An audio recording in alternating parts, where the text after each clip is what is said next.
the story of killing bin Laden tonight on this special edition of 60 Minutes Presents. He is one of the men who shot Osama bin Laden. Tonight, you will hear his account of the raid on bin Laden's compound. Are these guys yelling and charging up the stairs? Is there a lot of action? How's it unfolding? You know, it's not like the movies. You know, movies make it out to be, loud and crazy and everybody's yelling. Quiet, calm. You're walking up the stairs? Yep, just nice and slow. So we have a saying, don't run to your death. It's extremely rare to hear from a member of SEAL Team 6, but Mark Owen walks us through the most important counterterrorism strike in U.S. history, including the moment that Osama bin Laden was killed.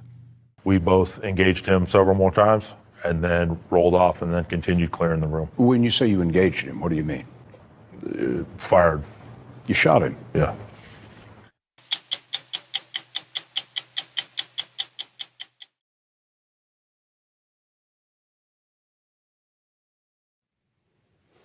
Good evening. I'm Scott Pelley. Welcome to 60 Minutes Presents. Tonight, you will hear from one of the men who shot Osama bin Laden. Mark Owen recently left the Navy's elite counterterrorism unit, SEAL Team 6. Mark Owen is not his real name, but it's the name that he used to write his book, No Easy Day, about the assault on bin Laden's compound. We first brought you his story in September. Owen was on the helicopter that crashed into the compound. He was the second man in bin Laden's bedroom, and he took the pictures of the body that the world has never seen. Owen received a Silver Star for valor and a Purple Heart for a wound suffered in the raid. But despite all of that, Owen told us in his only interview that No Easy Day is not about him. He says it's a tribute to the hundreds of Americans who gathered intelligence, planned and trained in the 10-year pursuit of the world's most wanted man. SEAL Team 6, he told us, just took care of the last 40 minutes. Was this a mission, was the plan to kill Osama bin Laden or capture him before you went in? This was absolutely not a kill-only mission. It was made very clear to us throughout our training for this that, hey, if given the opportunity, this is not an assassination. You will capture him alive if feasible. That was the preferred thing? Yes. To take him alive, if you could? Yeah. I mean, we're not there to assassinate somebody. We weren't sent in to murder him. This was, hey, kill or capture. This is a first-hand account from someone who was there. The raid, May 1st, 2011, had been years in the making. But in the moment, the best-laid plans failed, leaving a small team of Americans to improvise victory from near disaster. This operation was one of the most significant operations in U.S. history, and it's something that I believe deserves to be told right and deserves to go in a book and stand for itself. You're in disguise as we do this interview today, and I wonder why. The focus shouldn't be on me. The focus should be on the book. I'm not trying to be special or a hero or anything. I'm just trying to tell the bigger story. But you're in disguise also for your own security. Yeah, absolutely. Tell me about that. What concerns you? The enemy has a long memory. And so we spent a long time perfecting a new look for Owen. Before each interview, the best artist spent 4 hours thoroughly changing his appearance. We've used shadows to enhance the effect, and we've altered his voice. When I first joined the Navy, Chief Petty Officer Owen was in the Navy 14 years. He had read about the SEALs in junior high school and set his sights. How many times have you been to war since 9/11? I've done 13 combat deployments. Afghanistan, Iraq, all over. There are several SEAL teams, but Owen rose to the very top, a unit called the Naval Special Warfare Development Group, SEAL Team 6. SEAL Team 6 is made up of a number of squadrons, and I wonder, why was your squadron chosen for this particular mission? Was there something special about you? Nope. Certainly nothing special about me, nothing special about the 24 guys that were chosen, nothing special about our squadron. It really could have been any number of guys. You just happened to be available for training. Yes. In April 2011, they had just returned from Afghanistan when they were told to report to North Carolina for an exercise. Give me the lay of the land here. What do we see? Owen walked into a top-secret briefing room, saw a model of a compound, and heard this from his buddies. What did they say? Said, hey, we found bin Laden, or we think we found bin Laden, and they want us to come up, rehearse and come up with a plan. If there's going to be a ground option approved, they want us to rehearse for one. What did you think? Awesome. The mission was Operation Neptune Spear, under the authority of the CIA. The agency had tracked a bin Laden courier to a curious compound in Abbottabad, Pakistan. They'd been watching the compound with satellites. The house seemed too big for the neighborhood. There was no telephone connection. The people there burned their trash. There was a wall 12 feet high and a walled-in balcony. Who lived up there? They briefed us on the individual they were calling the Pacer. The Pacer? The Pacer. So he would come out of the house and kind of walk around the yard to what was assessed to just be getting exercise. Where did the Pacer pace? Over here. In this courtyard back here? Right. So he'd just kind of walk out in here, and a lot of the vegetation out here was probably purposely planted so surveillance couldn't see down on him. And he would just go round and round and round? Yep. He'd walk around the yard. Sometimes he'd walk what they assessed to be a female. They'd just walk around the yard. They never stopped to help anybody do any work. If there was other people in the yard working, he never seemed to do any of that. It's above, almost above it. Above doing the manual labor. He was the boss, whoever he was. Right. The Pacer had been in Abbottabad about 5 years. It's a well-to-do city of 1 million people.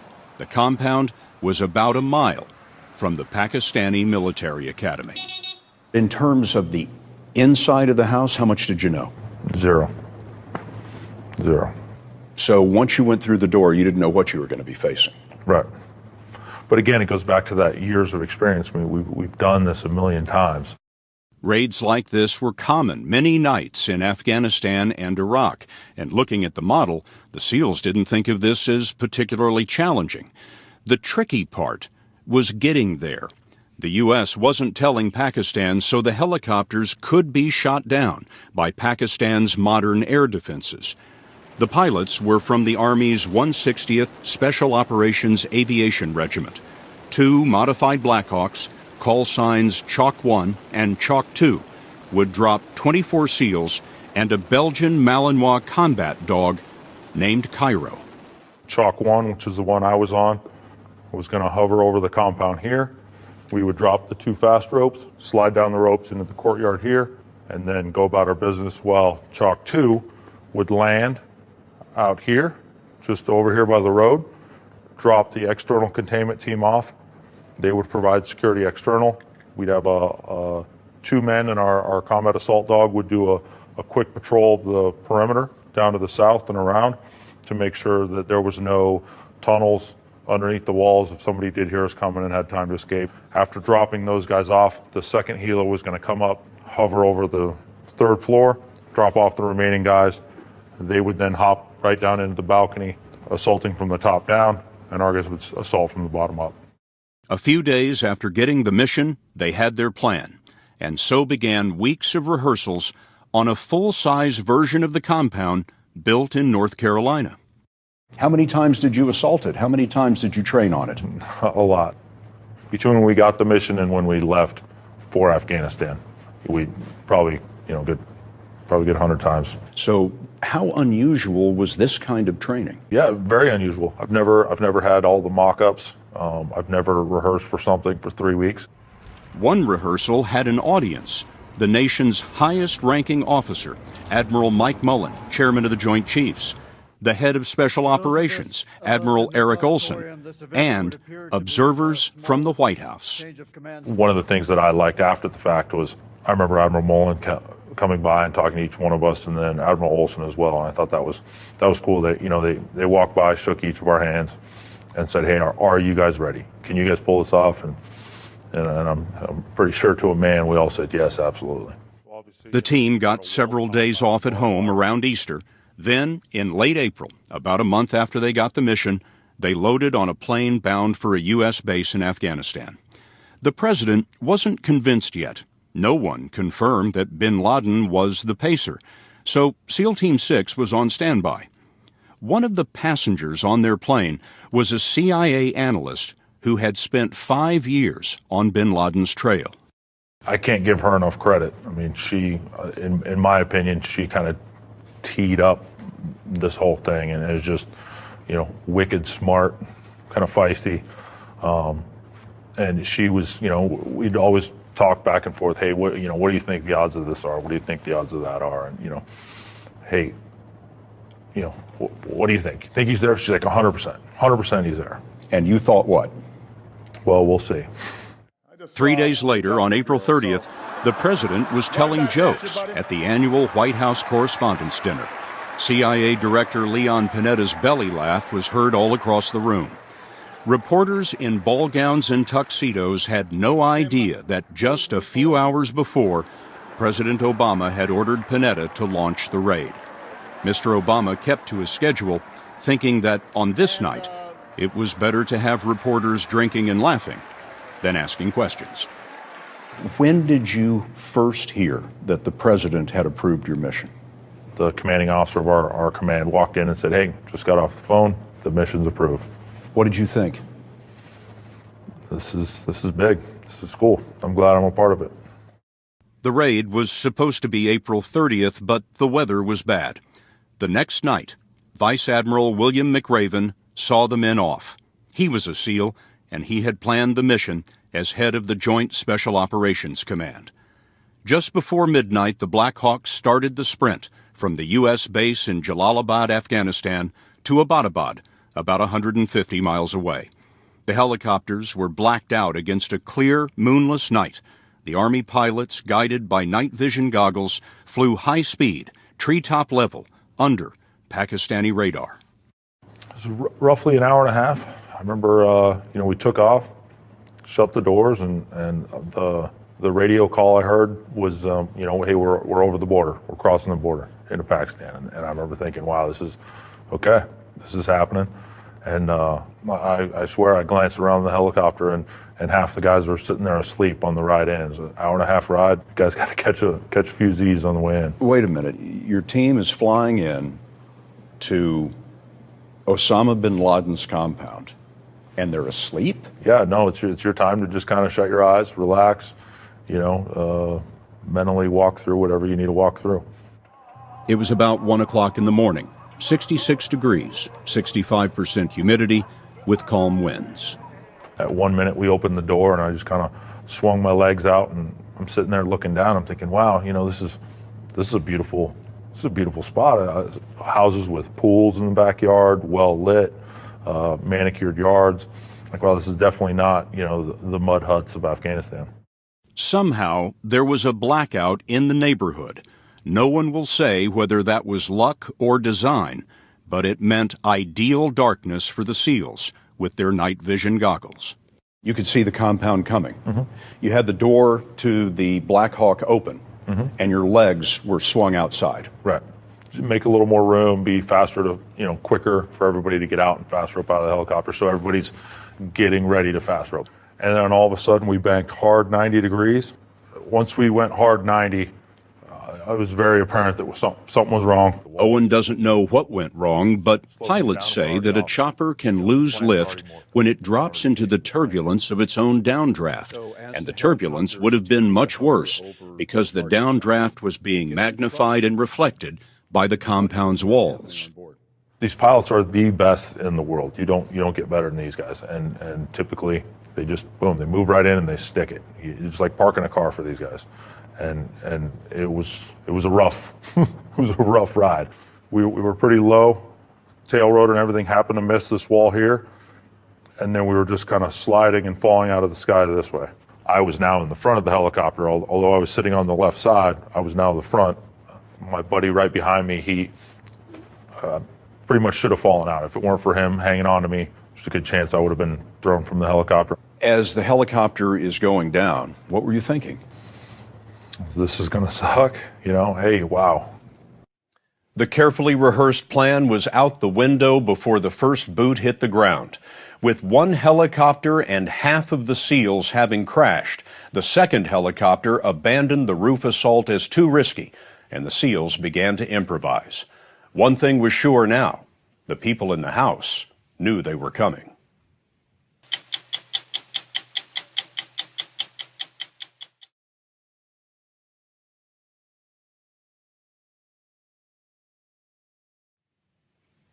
The raid on bin Laden's house was supposed to be straightforward. 2 helicopters, call signs Chalk 1 and Chalk 2, carried 24 members of SEAL Team 6, each man hauling about 60 pounds of gear. One group planned to slide down ropes onto the roof of the house. Mark Owen's group planned to rope down into the courtyard. But Owen's helicopter crashed, and now everything was changing for the most important counterterrorism assault in U.S. history. Tell me about the crash. The pilot mentioned, I remember him mentioning in the rehearsals, he's like, if I have to ditch this thing, I'm going to try and put it down in this courtyard. So that's exactly what he did. You could hear the helicopter winding up. He was putting all the power on it he could, but it wasn't helping. No, nothing. Came in and impacted. Boom. Had the angle been more, the rotors would have hit the ground, snapped off, and caused us to roll. Had the tail rotor hit, obviously would have broken, caused us to break and roll. The load-bearing section of the tail landed precisely on the wall. The strongest part of the tail just happened to land on the wall. Yep, and the angle happened to be perfect. It all came down to inches, really, inches either way. We stopped. The main rotor blades are still turning. I don't think you could recreate that if you tried. Lucky? Lucky, but again, huge props to these pilots. I mean, everybody wants to meet the guy who shot bin Laden. I want to meet the pilot. I mean, I wouldn't be here if it weren't for him. If the pilot had not brought your helicopter down intact, would the mission have failed? No, I don't think so, because Chalk 2 was on the ground, and as soon as they saw us crash land, that Chalk 2 helicopter pilot saw that happen, decided not to push the position to go to the roof. And that's one thing that Admiral McRaven said in one of our very last rehearsals, briefs, dry runs right there in Afghanistan before we launched. He stood up and he said, hey, listen, don't try any fancy stuff. Just get the guys on the ground and they'll figure it out. You mentioned in the book that one of the Army pilots that was flying your team looked to you to be about 50 years old. He was definitely a little older. But I guess in this line of work, it's experience that matters. Yeah, he's probably been flying longer than I've been alive, so nothing wrong with that. They had planned to be on the ground 30 minutes, but now they were running late. Owen's team landed in this courtyard, walled off from the house. So your team does what? I ran out here, I turned around and looked, and I see the guys on the left side of the helicopter. They're sitting staring at the front door. So they simply hop out and go right to the front door like nothing happened. Go right to this door here. Yep. The other helicopter landed outside the perimeter wall, dropped all of its SEALs, and took off. Now, what's your objective? What's your team supposed to do right now? We are clearing and securing the southern compound. You expect to find people in this building, and you want to clear that building so the rest of the team can do what they need to do in here. Exactly. I think what SEALs are good at is what I consider pickup basketball. We all know how to play the game. You hear the saying in the teams is, can you shoot, move, and communicate? So we all know how to shoot. We all know how to move efficiently and tactically, and we can communicate clearly. So when something goes sideways, we're able to play that pickup basketball and just kind of read off each other. Now the SEALs were in several groups. One group was outside the perimeter wall to make sure no one escaped. The group that was supposed to rope to the roof was outside the wall looking for a way in. Owen led his team to the outer building where they expected to find one of bin Laden's couriers. We got to the door. Obviously, we made tons of noise at this point. It had taken a little longer to get there. So, the element of surprise is slipping away quickly. We got to the double doors. I tried it once real quick. It was locked. My buddy who was with me is carrying a sledgehammer, pulls it out, gives it a couple good swings. Nothing. Door's not going anywhere, kind of solid metal. So I'm like, okay, we're going explosive. We all carry explosive charges. I pulled one off, got on my knee, and started setting it. And right as I was attaching it, a round started coming through the door at us. Somebody started shooting at you from inside the house, and the bullets were coming through the door. Yep. Immediately, my buddy who was standing up started returning fire. I could Yeah, I kind of rolled away from the door, blindly returned fire back through. You couldn't see what was on the other side, and then it went quiet. Thankfully, the SEAL that was there with me, that initially returned fire with me, spoke Arabic, so he immediately started calling out to the people inside, started hearing the metal latch on the inside of the door.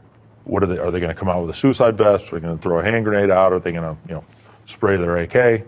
Door opens up, a female holding a kid, a couple kids right behind her. You got your finger on your trigger and you're looking at a woman with her children. Yeah, split second. I mean, we just received fire. My buddy speaking Arabic, he's asking her, hey, where's your husband? What's going on? And she replies back to him, he's dead, you shot him. Owen didn't notice until later, but he was bleeding, a shoulder wound from a fragment of something in the firefight. Yeah, I just got a little piece of frag in my shoulder from some of the rounds that came through. It really wasn't a major wound at all, but I carry a set of bolt cutters to cut locks with.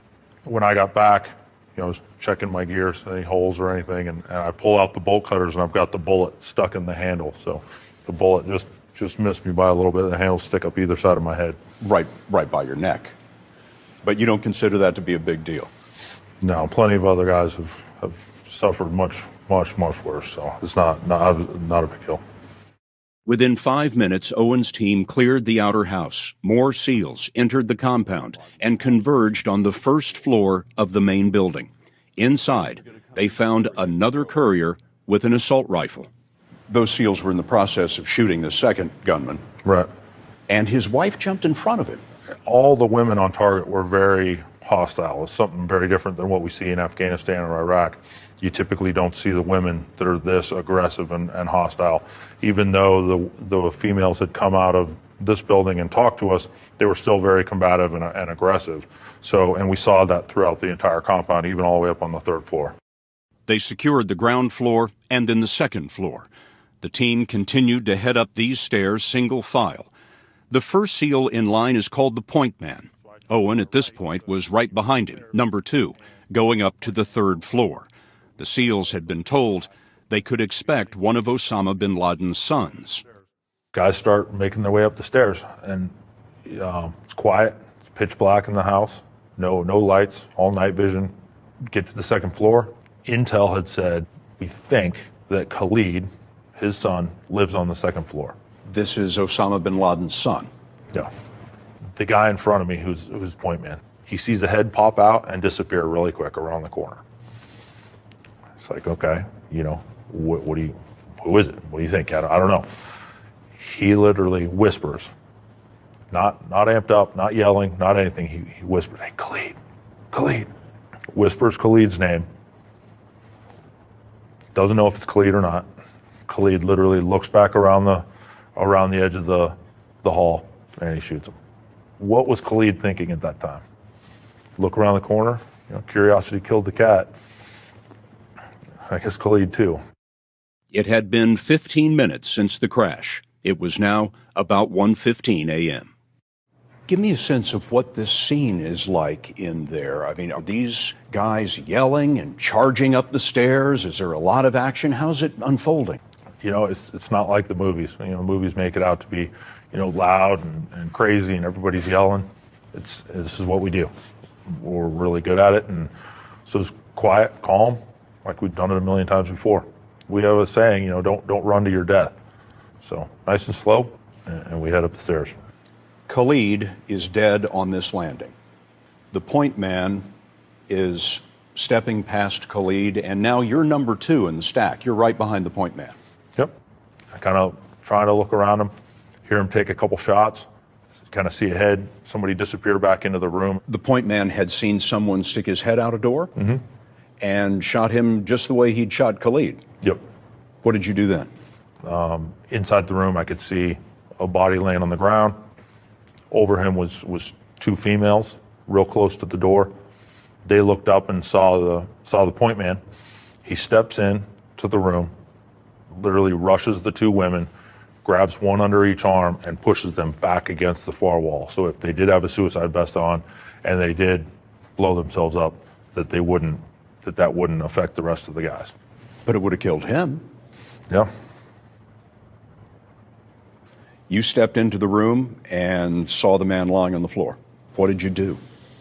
Myself and the next assaulter in, we both engaged him several more times and then rolled off and then continued clearing the room. When you say you engaged him, what do you mean? Fired. You shot him? Yeah. He's still moving? A little bit, but you couldn't see his arms, couldn't see his hands. So he could have had something, could have had a hand grenade or something underneath his chest. So after Osama bin Laden is wounded, he's still moving. You shot him twice? A handful of times. A handful of times, and the SEAL in the stack behind you also shot Osama bin Laden, and at that point his body was still. Yes. Did you recognize him? No. You know, everybody thinks it was like, it's him. No. To us at that time, it could have been anybody. Maybe this is another brother. Maybe this is a bodyguard. Maybe. It doesn't matter. The point is to just continue clearing. By now, 20 minutes had passed. Every single thing that the woman with the CIA had told them on the plane had been right. But time was running out. Throughout the raid, the remaining helicopter was in the air. It only had enough gas to stay for 30 minutes or so. Pakistani neighbors had discovered the SEALs posted outside the compound wall, and it couldn't be long before the Pakistani military would know they were there. One SEAL was charged with keeping an eye on his wristwatch and calling out the dwindling time on the radio. 20 minutes, 15, 10. We'll be right back.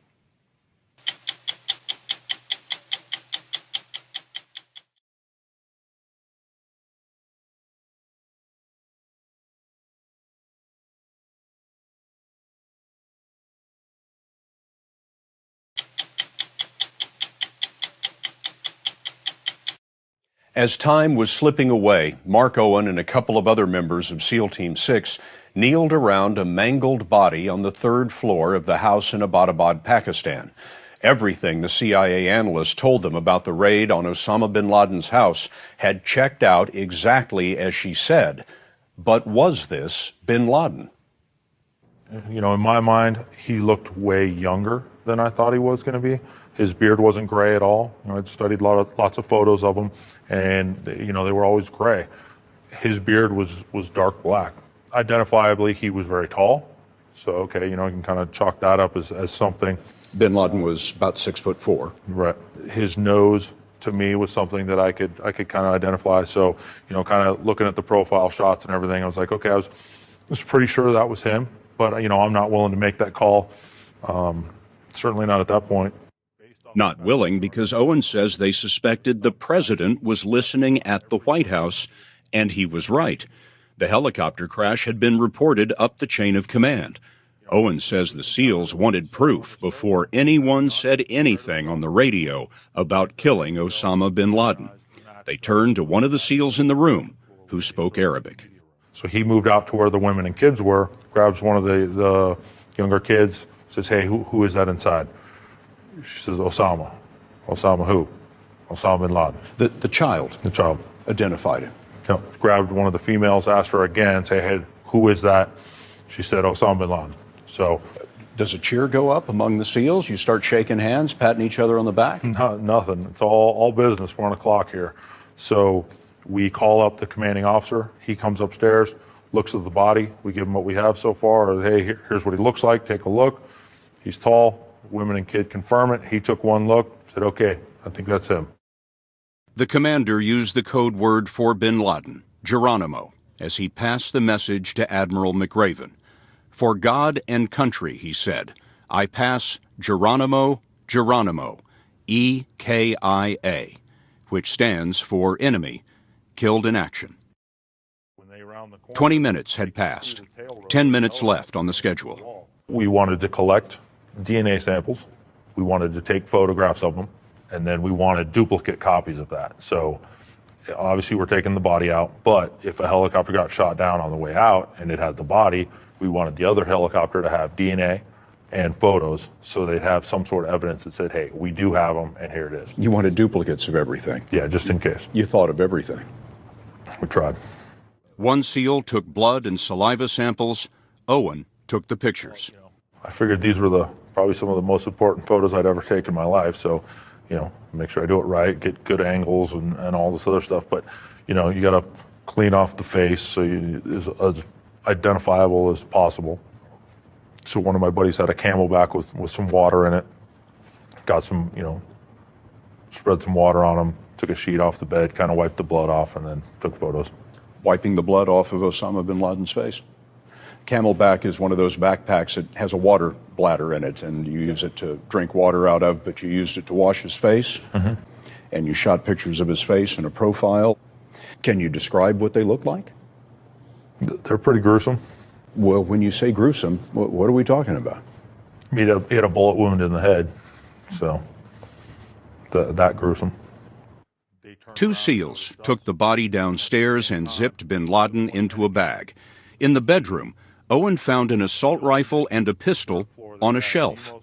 And some people would argue that, why did that point man take those shots? Well, immediately, the first door we went to, my team was engaged by enemy fire through the door. So automatically, we know we're going into an enemy compound. Shots being fired back at us immediately. AK found next to Khalid on the stairs. All those boxes have been checked that if a guy sticks his head around the corner, he very easily could have a gun. You don't wait to get that AK or the grenade thrown down the hall or the suicide vest.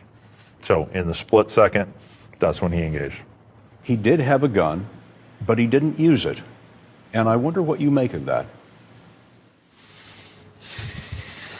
I think in the end, he taught a lot of people to do, martyr themselves, and he masterminded the 9/11 attacks. But in the end, he wasn't even willing to roger up himself with a gun and put up a fight. So I think that speaks for itself. Back on the second floor, the SEALs were grabbing computers, disks, flash drives, videotapes, more priceless intelligence than they could carry. There was so much stuff in this house. The guys are just stuffing this stuff in garbage bags? We had carried bags with us, but we filled all these bags up. So you just find some, an old gym bag on Target, dump out whatever's in it, and use that. As we were running out, I look over at my buddy. He's got a bag of stuff in one hand, like, Santa Claus running out of there, but a bag full of goodies in one hand that he'd collected, and a computer terminal in the other. The plan had been to be on the ground for 30 minutes, but now they were a few minutes late. It was after 1:30 a.m. Now things are starting to pick up outside. People have obviously woken up at this point. They're coming over to investigate what's going on. They were the neighbors, and they had a lot of questions for the SEALs standing guard outside the wall. So that's where things could get real dynamic for that team outside. Everybody wants to know what was going on inside. That team had way more responsibility than just about anybody else because they were dealing with all the what ifs outside. What if the police showed up or the military?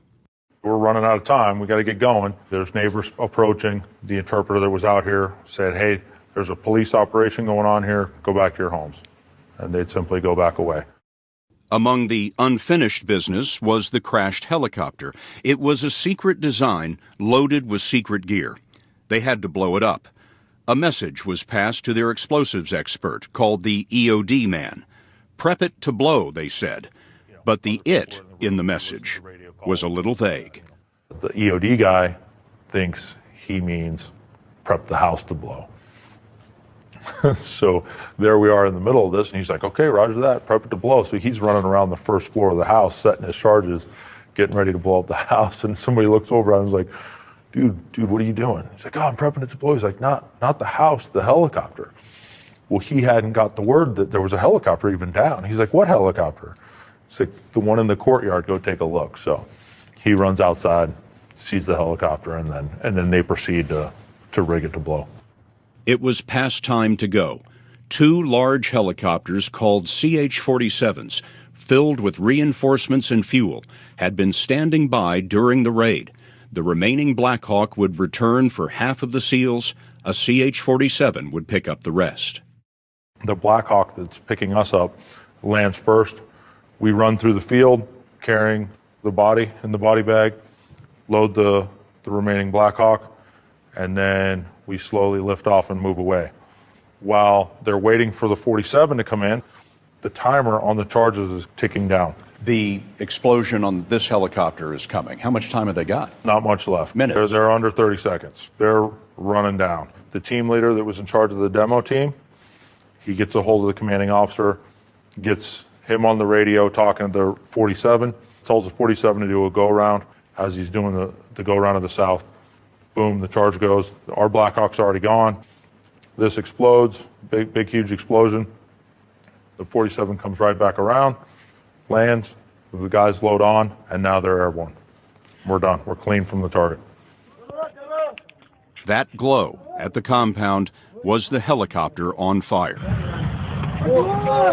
The SEALs were on the ground about 38 minutes, which meant their Black Hawk had been in the air, waiting, a little longer than planned. Sure enough, I'm sitting in the helicopter, and you turn around and look in the cockpit, and I see flashing red lights. Well, I'm not a pilot, but anything flashing red in a vehicle is typically not good. Those gas gauges. We're about to run out of fuel.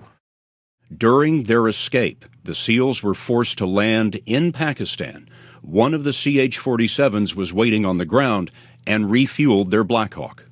The Pakistanis didn't get you on the way in, but you're concerned they're going to get you on the way out. Sure, we got to get out of here. When did you know that you were out of Pakistan? They radioed over, came on over the radio, said, "Hey, we're back in Afghanistan." And you thought what? Big sigh of relief, and wow, we might have actually pulled this off. This is crazy. Was there ever a point, Mark, in which you shook hands with each other, slapped each other on the back? Yeah, once we landed, everybody kind of hugged and high-fived and took a couple photos, and it was our 5-minute, hey, cool, we pulled this off, good job, and then it was back to work. In his book, Owen describes how they loaded the body onto a pickup truck and brought it to a hangar where Vice Admiral McRaven, head of Joint Special Operations Command, was waiting. They unzipped the bag. Standing nearby was that CIA analyst who had spent years on bin Laden's trail. Miss 100%, the woman who told you that she was 100% certain that they had Osama bin Laden. Right. So we're all in the hangar. Immediately we saw her, and she started crying. It was a pretty significant event in her life, I'm sure. 6 hours later, the president announced it to the world. Tonight, I can report to the American people and to the world that the United States has conducted an operation that killed Osama bin Laden, the leader of al-Qaeda. Yeah, we watched it live.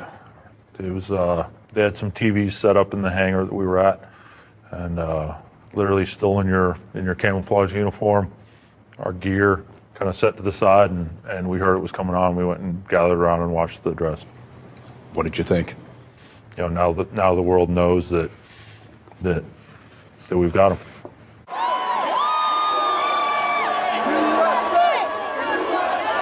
When you landed back in the United States, what did you think of all the media coverage? It was all surreal because, this had all been so hush-hush leading up to it. We went and did it. Now it was the biggest news story ever. We got on a bus. They drove us back to work. I didn't even go in. They told us we had a couple days off, and I grabbed my keys, went and got in my truck, and I put it in the book, but, I hit Taco Bell on the way home, hit the drive-thru, a couple tacos, and ate it in my car right there, and then drove home. You were part of the team that killed Osama bin Laden, and the first thing you do when you get back to the United States is go to Taco Bell. Yeah, 2 tacos and a bean burrito. It's routine. Life has been anything but routine for Mark Owen since the publication of his book was first announced. We'll have that when we come back. Go to 60minutesovertime.com to hear more about Mark Owen and what he saw inside bin Laden's room. Sponsored by Pfizer.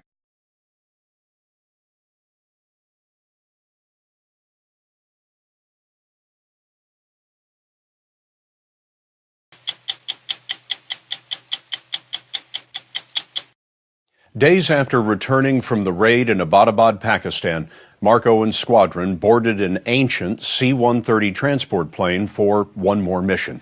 The men wondered why the plane was so old, and then they found out that it had been used in 1980 in the failed attempt to rescue the American hostages in Iran. Somebody thought it was a fitting piece of American history to carry the men to their secret meeting with the President of the United States. The terrorist leader who struck our nation on 9/11 will never threaten America again.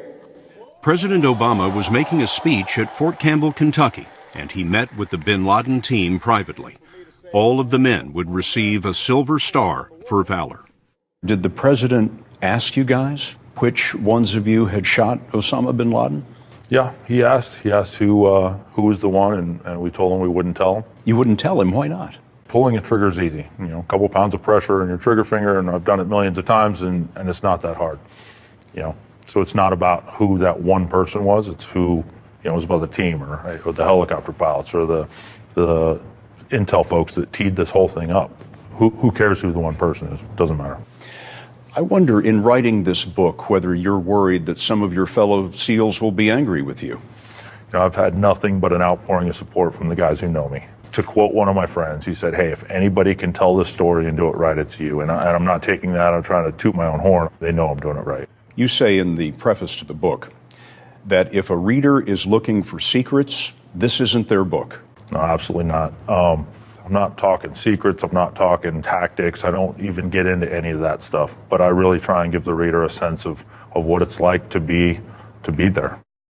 The Pentagon is not happy about No Easy Day. They have a different account of bin Laden's final minutes, saying that he was first shot when the SEALs were inside his bedroom. This book... Spokesman George Little said that Owen signed a secrecy agreement as a SEAL and should have submitted his book for editing by the government. And the author is in material breach of his secrecy agreements with the United States government. We believe that sensitive and classified information is contained in the book. I don't think I could be any clearer than that. Owen insists that there is nothing in the book that compromises the secrets of the United States or the safety of the SEALs. But the government is considering a lawsuit to seize the profits from the book. The bin Laden raid was Mark Owen's last. A few months later, he went to New York and saw Ground Zero for the very first time. Our team played a small little piece.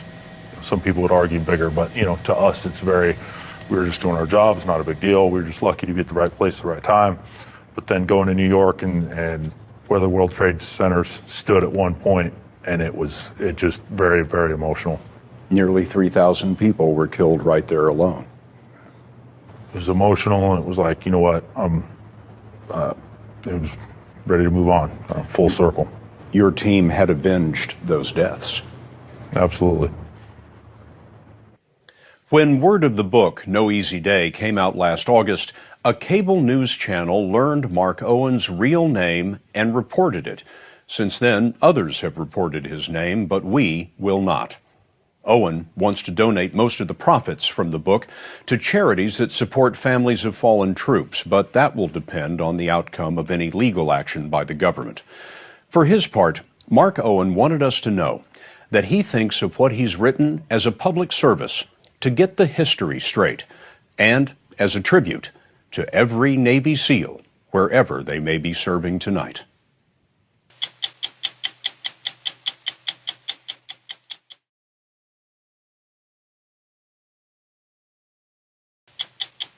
I'm Scott Pelley. Thanks for joining us. 60 Minutes will be back next week, and I'll see you tomorrow on the CBS Evening News.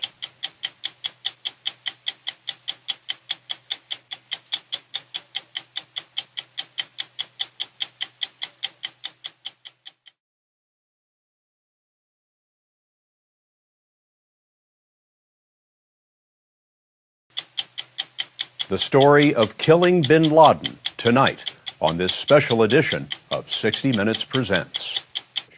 He is one of the men who shot Osama bin Laden. Tonight, you will hear his account of the raid on bin Laden's compound. Are these guys yelling and charging up the stairs? Is there a lot of action? How's it unfolding? You know, it's not like the movies. You know, movies make it out to be, you know, loud and crazy and everybody's yelling. Quiet, calm. You're walking up the stairs? Yep, just nice and slow. So we have a saying, you know, don't run to your death. It's extremely rare to hear from a member of SEAL Team 6, But Mark Owen walks us through the most important counterterrorism strike in U.S. history, including the moment that Osama bin Laden was killed. We both engaged him several more times and then rolled off and then continued clearing the room. When you say you engaged him, what do you mean? Fired. You shot him? Yeah.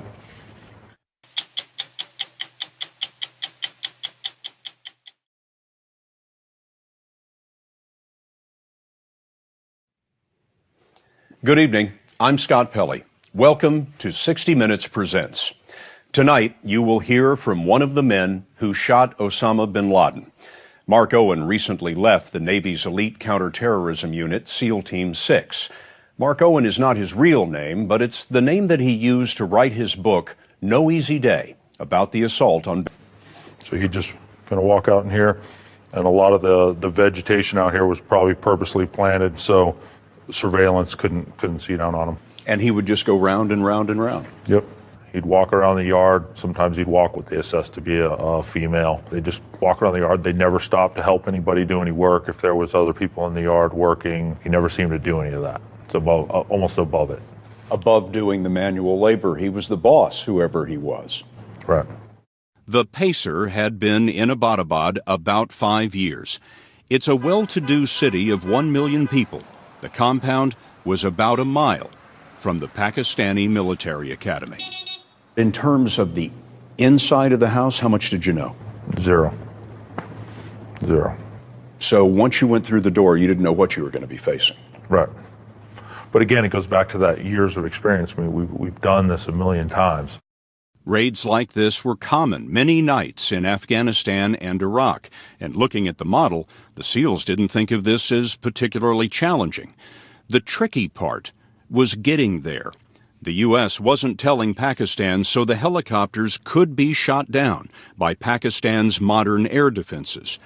The pilots were from the Army's 160th Special Operations Aviation Regiment.